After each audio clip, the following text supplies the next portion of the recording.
dia latihan beban gitu, atau bahkan takut olahraga karena dianggap bahwa akan membuat badannya menjadi lebih berat lagi kerjanya. Tapi sesungguhnya apa yang terjadi teman-teman sekalian, justru semakin usia semakin meningkat, kebutuhan kita untuk berolahraga semakin lebih tinggi. Ingat teman-teman, sekali lagi yang tadi saya katakan ya, yang berbicara daripada yang namanya air, organ, tulang, otot, dan lemak.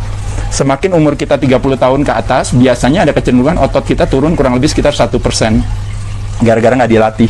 Ketika umurnya udah kayak saya, udah hampir 51 tahun, terjadi penurunan 21%. Nah, otomatis tulangnya jadi berpengaruh nggak? Berpengaruh. Geraknya berpengaruh nggak? Berpengaruh. Ketika geraknya berpengaruh, ketika kita lambat, nggak melakukan berbagai aktivitas, otomatis. Nah, sekarang pertanyaan saya, makanan yang berlebihan yang kita konsumsikan akhirnya disimpan di dalam sel lemak, dan dia yang akan menjadi cerminan atau display daripada kualitas kesehatan kita. Kenapa? Karena di sana akhirnya muncul yang disebut dengan namanya metabolic syndrome. Apa aja yang berhubungan dengan jantung dan pembuluh darah. Tekanan darahnya naik gak? Naik. Gula darahnya naik gak? Naik. Kolesterolnya naik gak? Naik. Trigliseridnya naik gak? Naik. Semuanya terjadi gara-gara apa?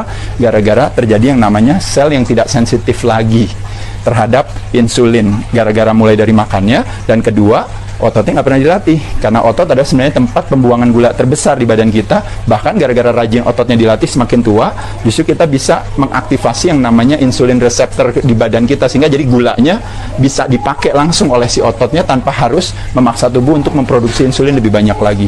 Paham ya teman-teman sekalian? Jadi sekali lagi, justru semakin tua harus semakin rajin olahraga ya.